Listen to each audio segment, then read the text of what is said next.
આ વિડીયોમાં આપ સૌનું સ્વાગત છે। આજે આપણે જાણવા જઈ રહ્યા છીએ એક કન્ટ્રીબ્યુટર સાથે જે એક અનુભવી ઇલેક્ટ્રિકલ એન્જિનિયર છે।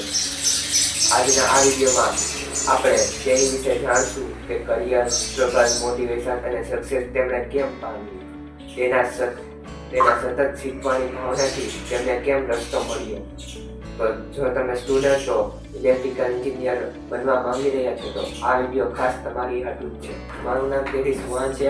હું ડૉક્ટર જીવરાજન મહેતા પોલિટેકનિક કોલેજમાં ભણી રહ્યો છું અને મારી સામે ઇલેક્ટ્રિકલ એન્જિનિયર બેઠા છે જે તેમની પાસે બહુ અનુભવ છે। તમારા વિશે જણાવો। મારું નામ તેલી ઇમ્તિયાઝ છે। હું ડૉક્ટર જીવરાજન મહેતા ગવર્મેન્ટ પોલિટેકનિક અમરેલીમાં 2024ની બેચમાં પાસ આઉટ થયેલો સ્ટુડન્ટ છું અને ત્યાંથી હું મારુતિ સુઝુકી બેચરાજી કંપનીમાં જોઈન થયેલો છું અને ત્યાં હું 1 વર્ષ ને 9 મહિનાથી છું અને ત્યાં મારી અત્યારે પોસ્ટ ડિપ્લોમા એન્જિનિયરિંગ ટ્રેનિંગ તરીકે છે। તમે ઇલેક્ટ્રિકલ એન્જિનિયરિંગ પસંદ કરવાની શરૂઆતમાં શું વિચાર્યું હતું? જ્યારે મેં ઇલેક્ટ્રિકલ એન્જિનિયરિંગ પસંદ કરી ત્યારે મારો મુખ્ય ગોલ એ હતો કે આ ફિલ્ડ ક્યારેય ખતમ થવાની નથી અને અત્યારે ઘર, ઉદ્યોગ, ટેકનોલોજી બધું ઇલેક્ટ્રિકલ બેઝ ઉપર જ છે અને અત્યારે હાલ તમે જોઈ રહ્યા છો EV સેક્ટર ખૂબ ગ્રોથ કરી રહ્યું છે અને અત્યારે ટેકનોલોજી ખૂબ જ ઇલેક્ટ્રિકલ ઉપર વધી રહી છે અને હાલ રિન્યુએબલ એનર્જી ઉપર પણ ફૂલ ફોકસ છે, સોલાર એનર્જી, વિન્ડ એનર્જી ઉપર। અને પહેલાં મને એવું લાગ્યું કે આ ફિલ્ડ થોડીક ટફ પડશે પણ મેં સાચી મહેનત કરી અને ફિલ્ડમાં જોડાયો રહ્યો। તમારા એન્જિનિયરિંગના દિવસોમાં સૌથી મોટો પડકાર કયો હતો? જ્યારે હું ઇલેક્ટ્રિકલ એન્જિનિયરિંગમાં જોઈન થયો ત્યારે મને એવું ફીલ થયું કે ઇલેક્ટ્રિકલ એન્જિનિયરિંગ બ્રાન્ચ તે ઇઝી બ્રાન્ચ નથી અને હું સાચું કહું તો ઇલેક્ટ્રિકલ એન્જિનિયરિંગમાં જ્યારે હું થિયરી સમજતો અને ન્યુમેરિકલ સોલ્વ કરતો ત્યારે બહુ ટફ લાગતા મને, પણ તો પણ મેં પ્રયાસ ચાલુ રાખ્યો અને થોડો ટાઈમ સ્ટડીને આપતો ઘરે આવીને અને એ પછી મને એવું લાગ્યું કે હવે હું આની ઉપર સક્સેસ લઈ શકીશ ઇલેક્ટ્રિકલ એન્જિનિયરિંગ ઉપર। એવો કોઈ સમય હોય જ્યારે તમને લાગ્યું કે મારે છોડી દેવું જોઈએ? હા, એવું ઘણીવાર મારી સાથે થતું, કેમ કે જ્યારે એક્ઝામ દેવા જતા પછી જ્યારે લો માર્ક્સ આવતા અને ફ્રેન્ડ સાથે કમ્પેરિઝન કરતા એટલે આપણને એવું થાય કે મારા ફ્રેન્ડને તો આટલા સારા માર્ક આવ્યા અને મારે આટલા ઓછા, મારે આવું છોડી દેવું જોઈએ, પણ નહીં। મેં ત્યારે સાહસ કરી અને રોજ સ્ટડી કરતો અને મારું એજ્યુકેશન લેવલ વધારતો હતો અને ત્યાર પછી મને લાગ્યું કે જો હું આ ફિલ્ડમાં સાચી મહેનત કરીશ તો મારું ફ્યુચર આમાં સિક્યોર રહેશે, એટલે પછી મેં કાંઈ વિચાર્યા વગર આ ફિલ્ડમાં આગળ વધવા માંડ્યું। આજના વિદ્યાર્થીઓને ઇલેક્ટ્રિકલ એન્જિનિયરિંગમાં સફળ થવા માટે કઈ બાબત ધ્યાનમાં રાખવી પડે? જો હાલનો સમય એવો છે કે જો તમારી પાસે થિયરી નોલેજ હશે અને પ્રેક્ટિકલ નોલેજ હશે તો જ હાલના સમયમાં કંપની તમને રિક્રુટ કરે છે, પણ જો તમારી પાસે ખાલી થિયરી નોલેજ હશે અને પ્રેક્ટિકલ નોલેજ નહીં હોય તો તમને કંપની ચાન્સ ઓછા છે લેવાના। પર્સન્ટેજ કાંઈ માન્ય રાખતું નથી। અત્યારે હાલ વર્કશોપ ટ્રેનિંગ અને theory knowledge plus practical knowledge full ઉપયોગમાં આવે છે અને તમે જોઈ રહ્યા છો કે જ્યારે પણ કંપની રિક્રુટ કરવામાં આવે, રિક્રુટમેન્ટ લઈ છે ત્યારે કંપની પ્રેક્ટિકલ નોલેજ ઉપર વધારે ફોકસ કરે છે, કેમ કે કંપનીને પ્રેક્ટિકલ નોલેજવાળા માણસની જરૂર છે અત્યારે હાલ। અને તમે જોઈ રહ્યા છો કે પ્રેક્ટિકલ નોલેજ એટલું ઇમ્પોર્ટન્સ આપે છે કે જ્યારે પણ તમે કંપનીમાં જશો તમને પ્રેક્ટિકલ નોલેજ વધારે ફોકસ કરવામાં આવશે, ન કે થિયરી નોલેજ। તમારા ડિગ્રી વધુ મહત્વની છે કે પ્રેક્ટિકલ સ્કિલ? હું એમ માની રહ્યો છું કે મારી માટે પ્રેક્ટિકલ સ્કિલ વધુ મહત્વની છે। કેમ? મને એવું લાગી રહ્યું છે કે હાલના સમયમાં જે પણ કંપની આવે છે તે થિયરી સ્કિલ ઉપર જતી નથી, વધુમાં વધુ તે પ્રેક્ટિકલ સ્કિલ ઉપર જઈ રહી છે અને આપણે કોલેજમાં કે ગમે ત્યાં ઘરે પણ પ્રેક્ટિકલ સ્કિલનું વધારે મહત્ત્વ આપવું જોઈએ। એવું નથી કે પ્રેક્ટિકલ સ્કિલ જ ખાલી મહત્વની છે, પણ થિયરી સ્કિલ પણ મહત્વની છે. જો તમારું બેઝિક ક્લિયર હશે, મશીન, ટ્રાન્સફોર્મર વગેરે, ઇલેક્ટ્રિકલનું બેઝિક વોલ્ટેજ, કરંટ વગેરે ક્લિયર હશે, તે તમે બુકમાંથી જ વાંચવાનો છો, અને તેની ઉપરથી જો તમે પ્રેક્ટિકલમાં આવશો તો તમને એમ લાગશે કે હા પ્રેક્ટિકલ તો આની ઉપર કરીએ તો આ સહેલું પડશે આપણને. એટલે મારું મહત્વ એ છે કે પ્રેક્ટિકલ સ્કિલ વધુ જરૂરતમાં આવે છે.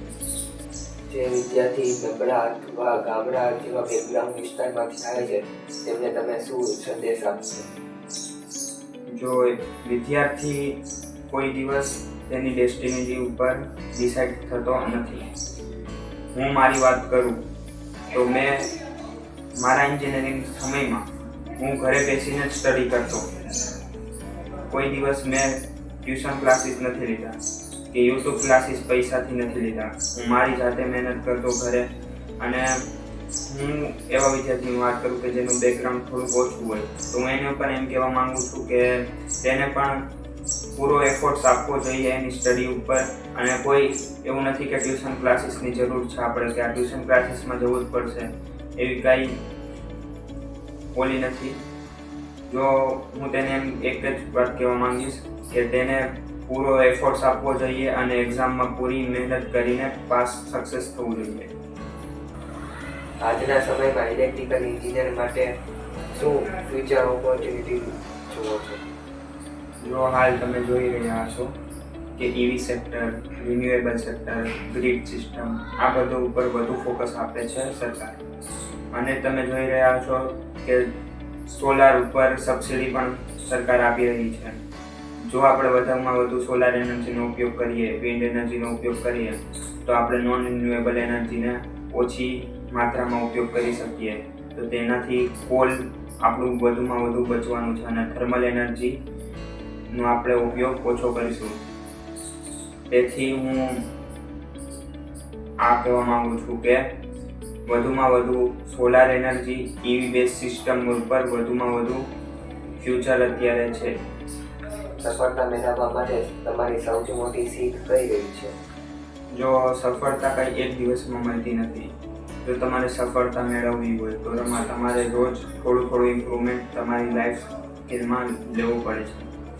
અને હું મારી વાત કરું તો હું કોલેજે પણ જતો અને પાર્ટ ટાઈમ જોબ પર કરતો હતો.